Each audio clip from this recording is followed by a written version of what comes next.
And see, we're live. Ta-da! Ta-da, we're live. So here we are, Facebook live on a very hot and beautiful Tuesday afternoon. Ana Martinez from Core Center has absolutely the right idea and is outside. I am inside in my office. I have no idea why, other than the fact that you can hear me better in here. But anyway. Can you hear me fine? I can hear you great. Yeah, you sound good. You look Okay, happy. great. It looks great. You look comfortable outside. Wish I was there. I'm a little jealous, but I'll be It's a outside. great view. Nice. Yeah, I'm on a porch 22 feet high, 22 stories high, so Oh, by nice. the water. Sweet. Oh, so probably a little bit cooler there than it is here out in the middle of farm country in Wayne County. Yeah, no. It's like the Dust Bowl of New York. Hey, Mary Lynn's on. Hi, Mary Lynn. How you doing?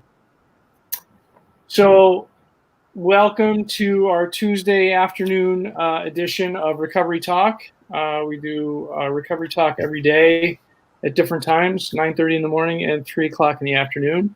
And I want to thank Ana Martinez, who is the Recovery Outreach Coordinator with the Core Center in Rochester, for joining me today for Recovery Talk. Hi, Ana. Hello. Welcome. Thank you for having me. Yeah, absolutely. So, Anna, tell us a little bit more about Core Center and how you came to be there, and just anything else you want to tell us about the Core Center. Okay, sure. Hello, guys. I'm Ana H. Martinez from the Core Center. I'm the Recovery Outreach Coordinator. The Core Center is a recovery. No, sorry. It's a community outreach recovery enhancement center. We are located at 803 West Avenue, Suite 196. We are a center that helps create safe spaces for people to have authentic voices, to share their pathways in recovery. We are open to multiple pathways. It is a peer-led, peer-driven program. So basically, it is ran by peers, and basically, we focus on what the peers need. We support them in whatever way. That means we help with resources. We have internet access, computers. We do job readiness workshops. We have peer groups, peer mentoring, recovery coaching, leadership development. We also help with civic restoration. So if you need any assistance, like a birth certificate, Social Security, help with just applying for unemployment, especially right now during this time, we do assist with that. Currently, we are doing everything virtually.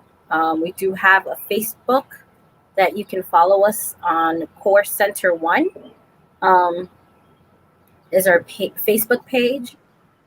There we also have different types of events, and we just try to make sure that we keep our community together and give safe spaces for those in recovery and needing assistance. Excellent. And how long have you been with the organization, Anna? I started volunteering in April of last year, and I started working there in August of last year, and I've been there since. Very cool. Very cool. I started volunteering as a need to stay in my recovery path. So they gave me something to do. I used all of my previous like all of my job descriptions in that place.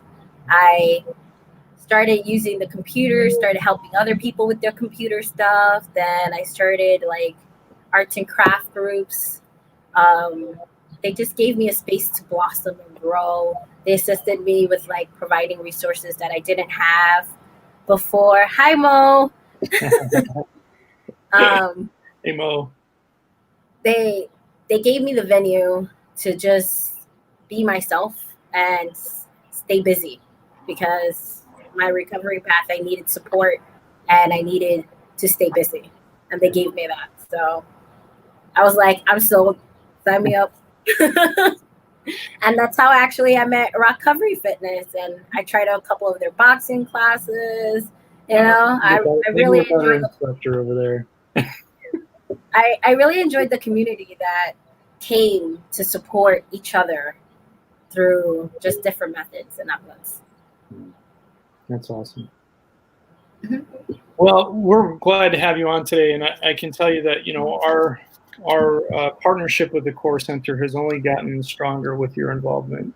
I came to meet you and know you through our awesome mutual friend Stanley Martin, who just makes me smile when I think of her.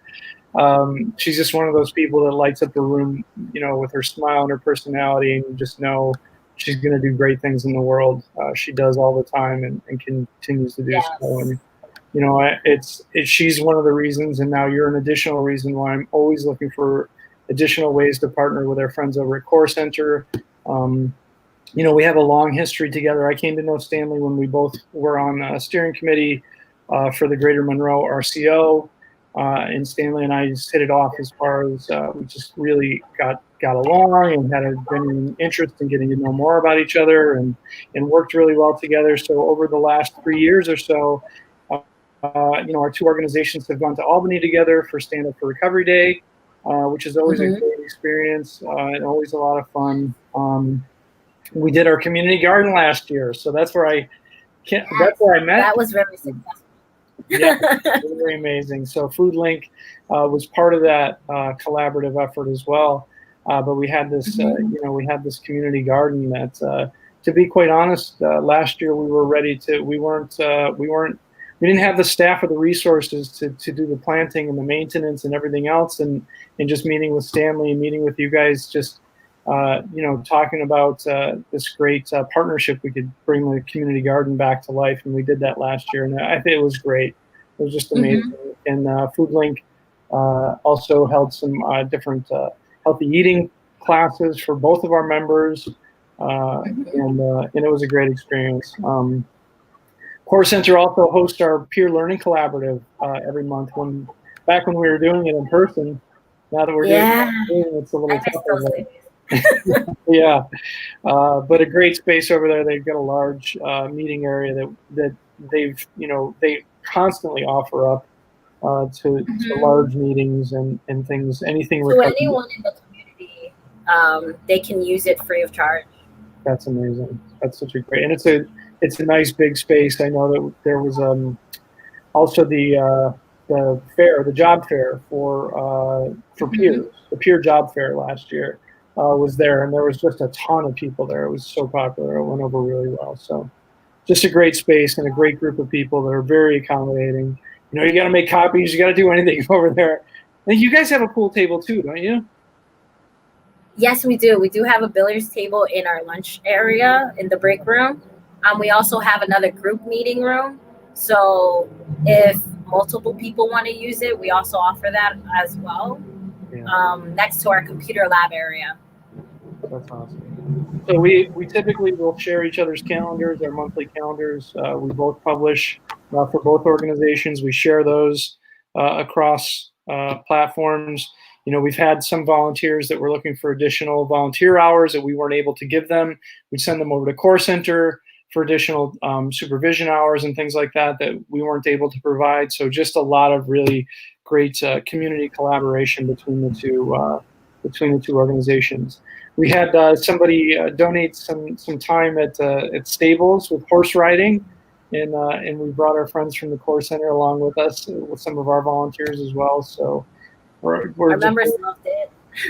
They probably we probably hadn't had that yet, so they definitely enjoyed being in the stables with the horses and interacting with other people from the community. It was very good for them.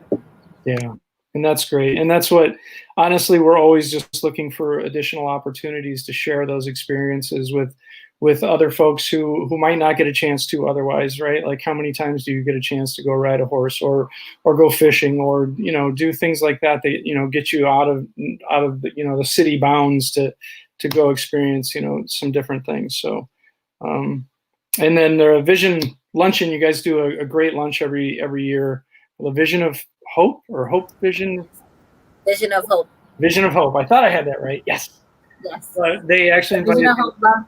It's during Recovery Month, and we ask all of our community members, and also as well as other city councils and stuff like that, that can help just talk, eat, enjoy, present each other with awards of awesomeness. It's always great to see a lot of faces there. And I was honored to be asked. Stanley invited me to speak at that luncheon last year, and I was so honored. And so I continue to just be humbled by that experience, and just it was an amazing experience. Also, I don't know if you want to talk any about, Core Center is not just here in Rochester, but also has connections to Syracuse and New York City as well. So yes, Q Center would be our sister center in Syracuse. They're located in Jefferson Avenue, I believe. I'm not so sure at the moment, but we also have several locations in New York, but they're not all recovery centers. Some are treatment centers. Some are like the Freedom Commons. They offer housing for those that were previously incarcerated. Mm-hmm. Our parent company is Center for Community Alternatives. So we focus on helping those that were previously incarcerated and also have had substance use disorders, mm-hmm. and decriminalizing, destigmatizing, and just helping them out to get restored into civilization, just like to come back in. And we help them in whichever way we can. We help with ensuring that they get help with their records and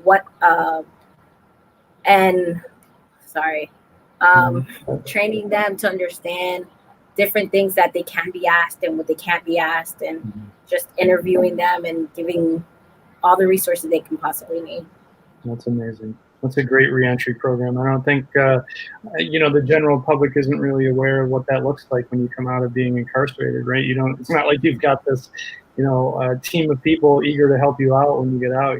For the most part, you're pretty much on your own, and with a record and everything else, it gets hard to get, services that you need in the community. So it's we do focus on Center for Community Alternatives does focus on being that team for those individuals, and also they organize against policies and laws that are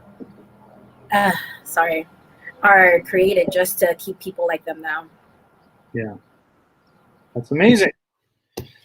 So we love the Core Center, and the Core Center we think loves us too. So it just makes sense to have them on with us to make, again, the topic that we talk about on Tuesday is self-care, and self-care really takes a lot of different forms. But self-care is first and foremost having an awareness of what's available to you in the community to help you with self-care.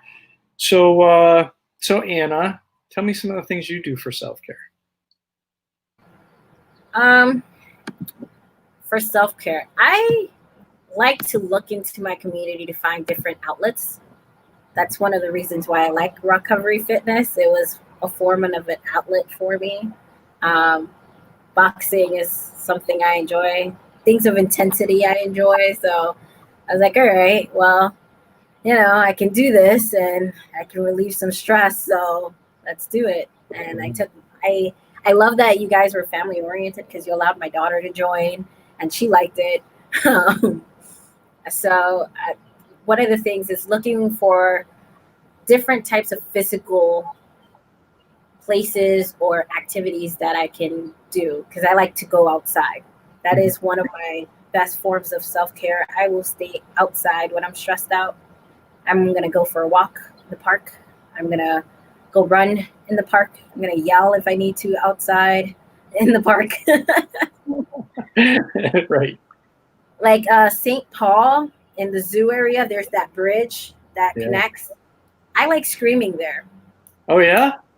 Yes. Why? Because you can't disrupt any neighbors. No one's going to It's often like empty, so no one's gonna judge you, and you can just yell out that long overdue scream of frustration, um, fairly loudly, as often as you want, and then you could just walk away.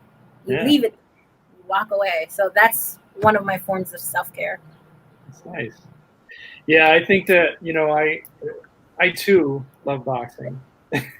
So, as I think you know, and it really is, I can't say enough about including families, especially in recovery, right? It helps to rebuild sometimes things that have been broken, and a lot of what gets broken through, our patterns of addiction have been those relationships that are really important to rebuild, right? And I'm right there with you. I mean, my sons come to the gym primarily for my boxing class, right? Where else do I get a chance to actually teach my kids something that they'll listen to me? Yeah. I can tell you that. But they do. They come to my boxing class, and they too enjoy it. But I get that release as well, because you don't want to bottle those emotions up. You want to let them out in a healthy way, right? So we all get angry. You're not human without feeling those emotions, right? We're meant to feel those emotions, and how we let them out. Those. It's very unhealthy to bottle them up. So how do you let them out in a healthy way? Punching a hard bag is a great way to do it, until you're so exhausted you can't move, right? Yeah. Then you just like plow right on the floor after you get home, after you shower. You're just like, okay, I'm good. Right. That was great. Yeah, it's awesome. Or in the gym, you make sweat angels on the floor. We do that a lot too. Right, Richard? Richard's on too. Hey, Richard. Yeah, so I'm right there with you. I do that. I don't really. Maybe I scream at my kids sometimes, but I should try that bridge thing, because it's probably better to do it there. And we run across that all the time. So my run groups, which you're also going to come to when we start doing that again, Couch to 5K. Yes. Yeah. That was a goal that I still never started, but I said I will do it because I still want to do a 5K. So on Fridays at noon, right here on Facebook Live, on Friday afternoon at noon, the Couch to 5K class is starting back up again. So we do a live feed every Friday. Okay. Right now, it's just kind of preparation. I'm just doing tips. Last Friday, I did how you have two eyelets at the top of your sneakers? There's like two lace eyelets at the top of your sneakers. Do you know what those are for? Mm-hmm. You do? Mm-hmm. So the runner's lock, I put that tip on last week. So every week right now, we're just kind of doing some tips and tricks and different strategies and things like that. And then July, we start the Couch to 5K program. So we're going to start it virtually, because our 5K is actually going to be virtual this year. So we're all going to run in place? No, I'm going to give you a running assignment for the week. So. Oh, okay. We have to like track it or something in some way. Yeah. And there's there's a run group. I've got an app set up that's got a run group on it, so everybody can sort of encourage each other on the run group, and it's going to be really cool. Nice. Very doable, very easy entry into some intermittent running, walking things. So very, very. Emily, you don't know what they're for? Oh, well, you'll have to go back and look at my Facebook live feed from last Friday. It's actually I posted a YouTube video for it too. It's for lace lock. It's runner's lock, and you kind of go back in through the second eyelet and then lace them through, and it's so you don't have to do like double knots and things like that. They stay tied. It's amazing. It's really amazing. And it doesn't have the tug action. Right. Yeah. Full of all kinds of useful tips. But go back and look at the Road to Recovery 5K Facebook feed from last Friday. You'll see all about it. Talk about that, and I forget a couple other things too. But anyway. So how about what else do you do for self-care? Like today. I know you do. I do. Today I wasn't feeling well earlier. I'm a vegetarian, so I didn't look into something I ate, and it created an adverse effect in my body. I've been having a headache all day, and then I finally researched what the heck did I eat. And apparently I ate some animal fat and stuff, so my body wasn't appreciating me. And I felt tired, so I napped in the middle of the day. Yeah. Good for you. Because naps are good, especially when you're exhausted or just overall overwhelmed. Naps are great. Perfect. I love them. I 20 minutes, half hour, even, like, it's a great recharge. I absolutely love them. Big fan. I like 45-minute naps personally. Like, then I feel like I actually slept. I don't know how, but 45 minutes is my time frame. And then I just, during my lunch, I took a nap. That's what I did. That's amazing. I love meeting fellow nap people. It's and as long as it's under an hour, where you don't get into that deep REM sleep, where then everything's just thrown off, and then in the wintertime, if you take a nap too late in the afternoon, you wake up and it's dark, then you're all discombobulated. But anyway, I went for a nap one time and slept 3 hours, so now I have alarms. Yes. Smart. But my body apparently needed it. Self-care to me is like listening to my body and its needs. And sometimes it just needs a nap. Sometimes it needs to scream. Sometimes it needs a bath in the middle of the day for no reason. My daughter asks me, what am I doing in the bathroom so long? I'm like, I'm taking a bath. She's like, Mommy, but it's only this time. And I was like, yeah, and listen, I needed a nap. I needed a bath. So that's what I did. Right. And you're right. Just having, again, it goes back to that awareness, being aware of what your body needs, and then honoring that, right? And not arguing with it, not trying to fight it, but really honoring it. That's how I feel about pizza on a Friday. My body needs it. I know it needs it, and I'm just honoring it, right? I'm not fighting it. You're respecting its needs and fulfilling its wishes. Yeah, exactly. We're going with that answer. I'm, it's funny that you just brought that up, the whole vegetarian diet thing. I've been, so you got to get this book. It's called Born to Run. And I'm almost done reading it now. I've just gone through it. It's a really thick book, but I'm almost done with it. And it's just amazing. And just knowing that you want to get back into running again, it will make you want to run.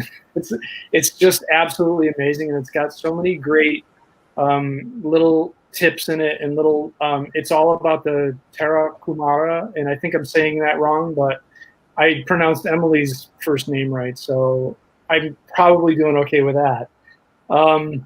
That's my daughter's name too, exactly how it's spelled, so I was surprised when I saw it. Yes. Everybody's like, how do you say it? I was like, the same way you say it the other way. Emily. It's Emily. Right. It's phonetic. Just say it.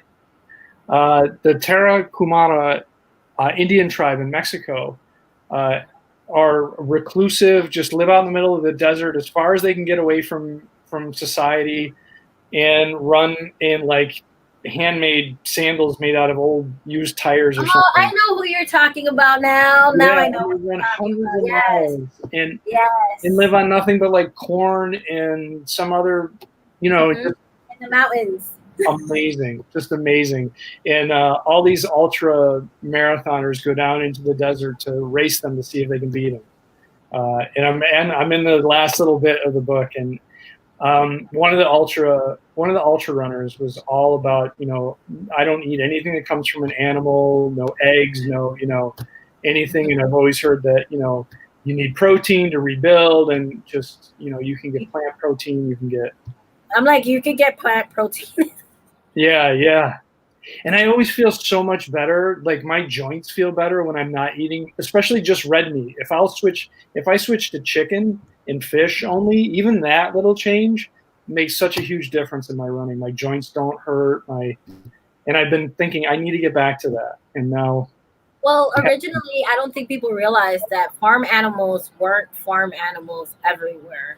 They had different animals everywhere, and they used what was around them, and some of them didn't even they just had fruits and vegetables, Mhm. or they just had their potatoes and their corn, and that's all they had. They didn't have, chicken and beef and pig. Those Right. animals didn't exist in those areas. Right. So what are you going to do? Can't go to the store. Exactly. So, I mean, our body fuel doesn't have to be what it always been. Right. Exactly. Change it up. Listen to your body. Mo, great book. I know Mo's read it also, and she's like a natural runner. It's unbelievable how she's like a fish that took the water with running. Just unbelievable. Great page. Yeah, I've been following her stories, and she did a great job reaching a milestone for herself. And I was just like, oh, like that. Like her goals was to reach 10 miles, running 10 miles, and by the next week she had done it. I'm like, you're amazing. I was like, Jesus, you did that in like 2 days. Okay. Crazy, but yeah, Pinole, Pinole. I don't know how you pronounce that, but that was one of their big. So corn and pinole are what they eat, just dry, right in a bag, or they'll mix it with water, or and they say, so in this book I'm just reading that there's like all this energy source for them. They can just go all day on it and not be hungry. It's crazy. But anyway, yeah, listen to your body. That's very important to me, at least, and especially because the reason I transitioned was because of my body telling me is either take a bunch of pills or just stop eating meat. And I was just like, oh, that's it. All right, let's go for this route. Because I wasn't a fan of the pills. I'm very sensitive, so I have adverse reactions all the time. I'm in that 1% that gets all of them and all the side effects.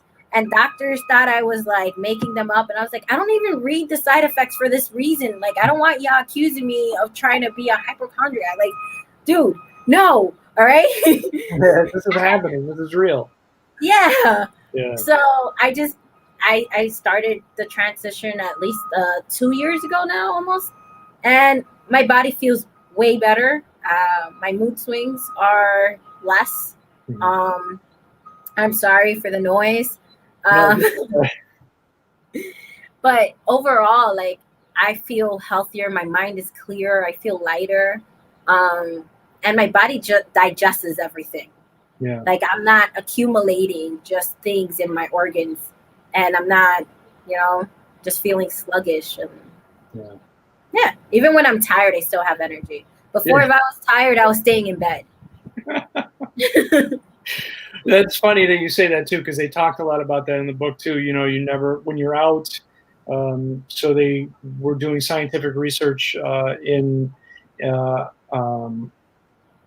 Nambia or something like that. They were looking for the one tribe left who they could prove this running man theory. So our evolution, this is basically the premise of the book, is called Born to Run. So basically we have these evolutionary traits in our body and our physical makeup that say we are born to run.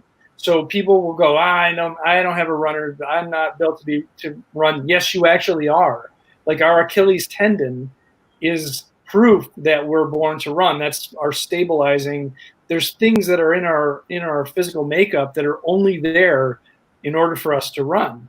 And in the big jump from Cro-Magnon man to Homo, what's it called? Anyway, the one jump, Homo sapien, that's what it's called. Oh, okay. Was basically this evolution to chase down our food, basically. And so there are maybe 6 people left in the world, or at least at the writing of this book, in a tribe in Nambia who chase down elk. Like, we can outrun deer. If you can keep them in your sights, they're not built. They're built to sprint quickly, but then they have to rest because they can't and run at the same time. So we can cover 20, 50 miles and continue to go, at a slow pace, say a 10-minute mile pace, where animals can't do that. So that's why, the whole argument that we were born to run. Anyway, I got on a soapbox about that, but our comfort's got us lazy. That's what happened.